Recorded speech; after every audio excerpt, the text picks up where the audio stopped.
Towson, but it's Steelers week, and Ed Bouchette is here from the Pittsburgh Post-Gazette for all things Pittsburgh during a week of solemn and tragedy and all that. They're playing football up there. Ed, first off, our strength goes to you and your community for everything that's made the news up there this week, and I know you're out covering the football team, and the football team has become, a part of everything that's happened here this week on social media as well.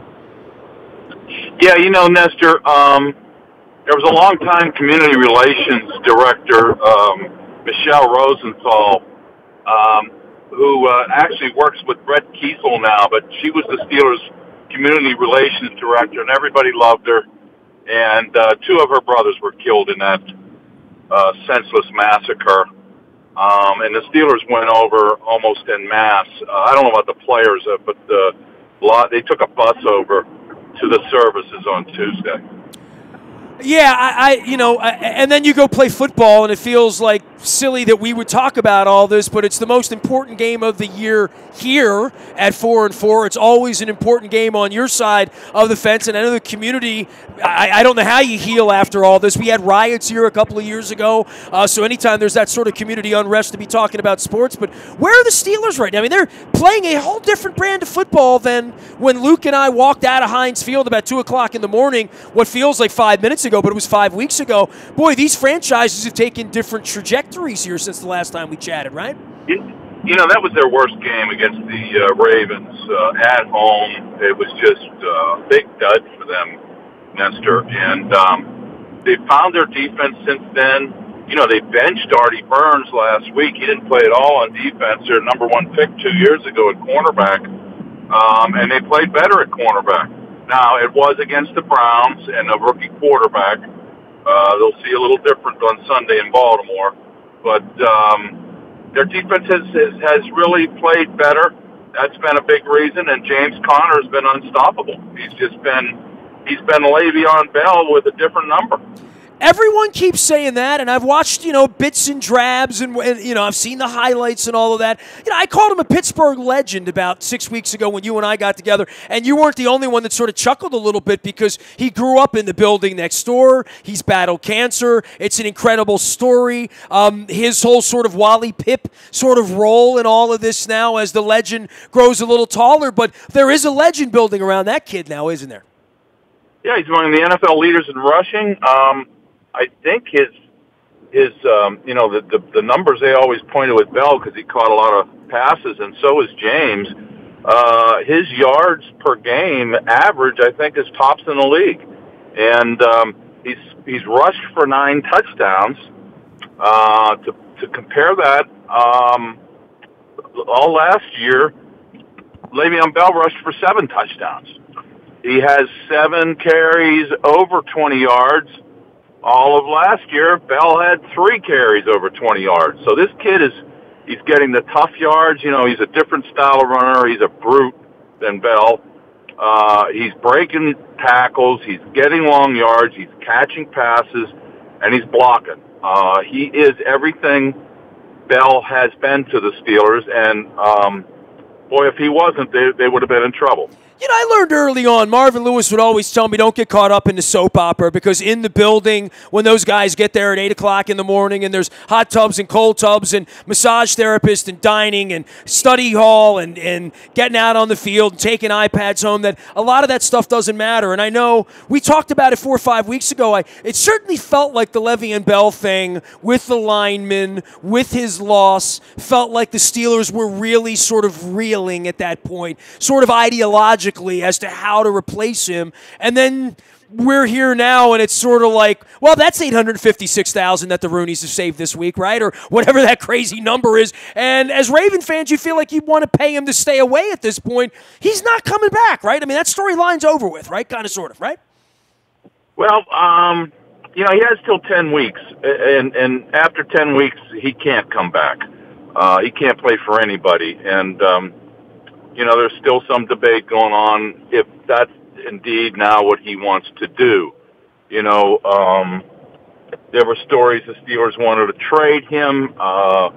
He had said he wanted to come in earlier, I should say. He wasn't coming in early, that's for sure.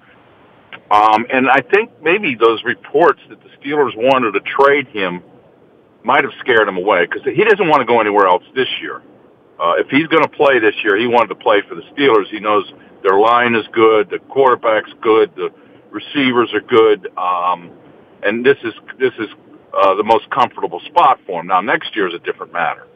Well, look, we called it crazy 5 or 6 weeks ago when he had only cost himself, I don't know, $1 million, $2, $3, $4 million, whatever it was, and this was all about tread on his tire at that time and how many tough carries. And I see Connor's carried the ball 127 times, so let's just say that that's sort of where it would have been. This is going to go down as one of the all-time boneheaded decisions financially. I know Andrew Brandt likes to point out the guys that have made all the money, the guys that have signed deals, the Sam Bradfords of the world and the Matt Staffords who've, piled away dough. This is the exact opposite of that, right? This is almost like a financial tragedy in play. Yeah, he's already lost over $7 million, Nestor, and of the 14.5 he was supposed to make. And I don't know what his plan was. If it's to stay healthy, certainly staying out a year will keep you healthy. But does it raise your marketability for next year when you go to free agency and teams say, well, you didn't play it all last year, and the guy who replaced you did better than you. Why are you worth $20 million a year or whatever you're looking for? Ed Bouchette is our guest. No one has been finer at covering the Pittsburgh Steelers with Yins and that in Pittsburgh. He's covered the Steelers since 1985. You can find him at Ed Bouchette out on the Twitter thing. He's also at 93.7 FM and KDKA and the Post-Gazette.com, which brings us to Big Ben. And I guess if we're talking about Big Ben having success, we're talking about linemen lining up, the running game moving, as we've talked about. But more than that, the receivers being involved in this. And when we last left the soap opera, Antonio Brown wasn't as effective 5-6 weeks ago. Now on pace to catch 100 balls. Smith-Schuster on pace to catch 100 balls. Both of them on pace to be 1,000-yard receivers. It feels like we're catching the Steelers at a time where they can come in here and want to deliver a right hook to a reeling team right now with a sort of a fatigued defense and an offensive line that's patchwork at best on our side. But I'm worried about how the defense is playing right now, and specifically how the Steelers offense looks poised to come in here and be playing their best football of the year. Yeah, they're playing really well right now. And, the offensive line is better than ever. They've allowed 1 sack in the last 3 games, and that occurred this past Sunday when Alejandro Villanueva tripped over Ramon Foster's leg, and Myles Garrett came in and sacked Ben. Otherwise, he was clean. They had, like I said, a 100-yard rusher. That's a 3rd in a row for Connor. 2 touchdowns rushing, a 3rd in a row. Antonio Brown caught 2 touchdown passes. They got off to a slow start, and I'm not going to say it was because of what happened the day before in Squirrel Hill section of Pittsburgh, but I think it weighed on a lot of them, most of them, on Sunday morning.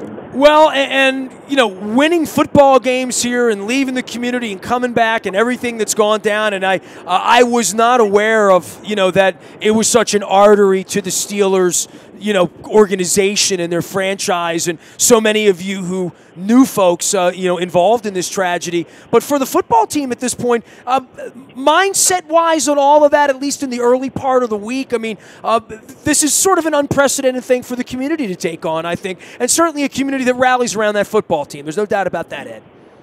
Yeah, they did the same thing, Nestor, on 9/11. Obviously a different kind of thing when the plane crashed out in Somerset County, which is about an hour and a half from Pittsburgh. And we drive by it. Anytime we come up to games there, we go right by the Somerset, yeah.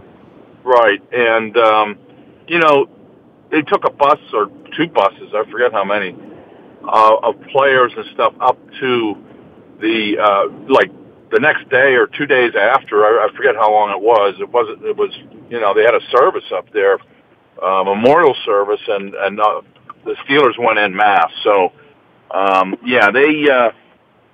they are very mindful of their emotional effect on the community and what they might be able to do to help out. In the case of the defense and getting better and Artie Burns and where they are, and I think the last time we talked at length about Shazier not being there and the offseason and how they drafted or didn't draft in that position. They've coached him up, huh, Ed? I mean, it certainly has gotten a lot better since the last time the lights went out at Heinz Field and we walked out of there. Yeah, the guy playing that position, they signed in the off season as a free agent, Nestor, John Bostic, and he's played that position better than a lot of people thought he would. He had been hurt a lot of times with past teams. He's been healthy, and Joe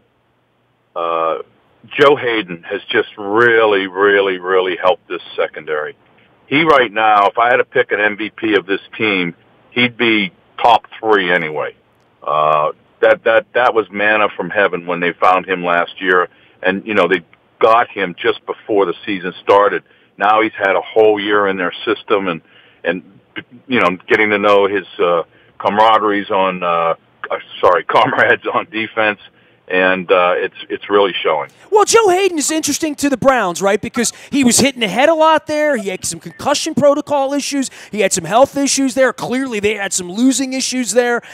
He's one of the guys that sort of escaped out the side door to have another thing in a way that maybe Joe Thomas didn't. And, we're always speaking to this. They fired another coach there, Ed, right? I mean, you see him twice a year. We see him twice a year. Hell, we lost to him 4 weeks ago, scored 9 points in 5 quarters. So, and I know the Steelers began the season with that tie. It's kind of an amazing thing in a year where they beat the Ravens and tie the Steelers that the coach still gets fired by Halloween. Yeah, I think that maybe the expectations were a little higher than they should have been in Cleveland. They got all that talent in there, but it's a lot of young talent. They're going with a rookie quarterback, a lot of rookies playing on that offense and defense. So I do think it was too high of an expectation, Nestor. And here's an interesting stat for you. It's the 6th straight time they've fired a head coach. The last 6 head coaches in Cleveland have been fired after they lost to the Steelers. And then there's Todd Haley. Any trail on that? I mean, had a lot of success in Pittsburgh, right? I mean, but also rankled, all the stories of that. And I know Todd vacations down in Ocean City, Maryland, so I know Todd a little bit. But he gets thrown out the side door as well after all the rumoring that he was there to be the head coach at some point. Well, that's what Todd does. He rankles. That's his history. He rankled the quarterback here and a couple others, and he went there, and it looked like he butted heads with the head coach, and the owner finally just said, out with the bathwater, you're going. So it's just it's kind of not surprising because Todd has that kind of personality. You've covered this a long time, Ed, the sort of buoyancy of the Steelers organization to overcome injuries, holdouts, pissed off offensive linemen, first-round draft picks who stink and get benched. The coach comes under fire. A lot of that race-baited during the offseason after winning 13 games and not winning a Super Bowl. But, here we are again. It's Halloween, a part of first place, getting Browns coaches fired, coming in. I'm on the phone with you, and the Steelers are back to, at least for now, weathering the storm and looking like the Steelers at the midway point, right? Yeah, they're in first place. They started out 1-2-1. They were tied with those Browns down at the bottom, Nestor, and it looked like the Ravens and Cincinnati were going to run away with it. But they beat Cincinnati. That was an important win for them. They had beaten Atlanta at home. And then they beat Cleveland, which was expected. Now they play at Baltimore, and that almost wraps up their entire AFC North schedule for the year in the first 8 games of the season. They have one left. It's against Cincinnati at home in the last game of the season. So usually they've saved these games for later in the year. You know that, but they're getting them out of the way early for Pittsburgh. Well, for us, I look at this game and say if the Ravens are 4-5 going into the bye and Cincinnati coming around the corner, the Ravens still have to go to Kansas City. They still have to go out to L.A. and play the Chargers Christmas week as well. I look at the Steelers schedule and say if the Ravens were to win and go to 5-4 and sort of tighten the thing up a little bit, Steelers don't have a cakewalk here. I mean, I think Jacksonville, Denver, Oakland as road games feels desirable, but they're still road games. They also have the Patriots on the schedule. They also have to go down to New Orleans the same weekend that we're out on the West Coast Christmas week, and as well as the Bengals the last week of the season. So Steelers have a lot of tough games still down the line because they're not division games at this point, and Cleveland's in the rearview mirror.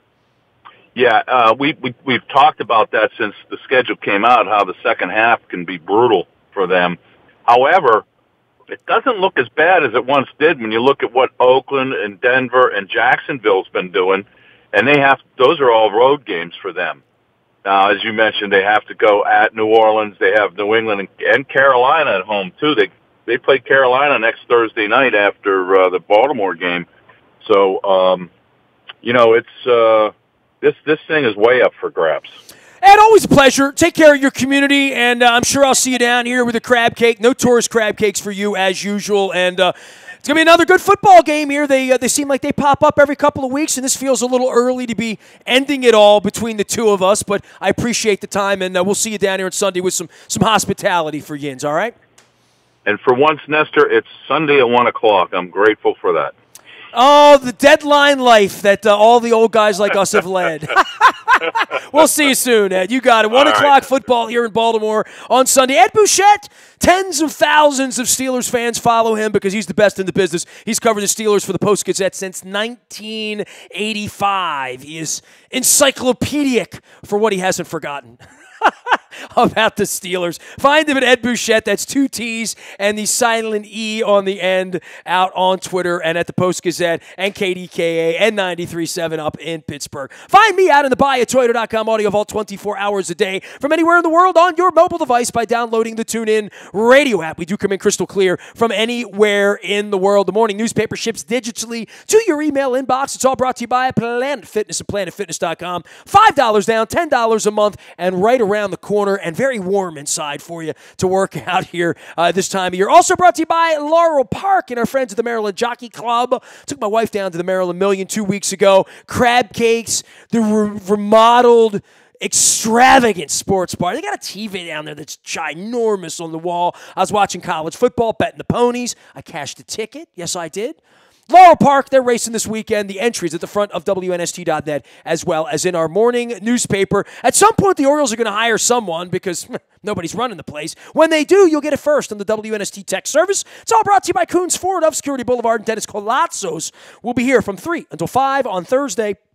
That's the SSV, Sunday Sports Voice, now heard on Thursday from 3 until 5. I usually join in around 4:15 for some fun and a prediction for Steelers and the Ravens. And I'm predicting the Ravens better show up. That's all I'm saying. I am Nestor. We are WNST.net, AM 1570, and WNST Towson, Baltimore, and we never stop talking Baltimore sports.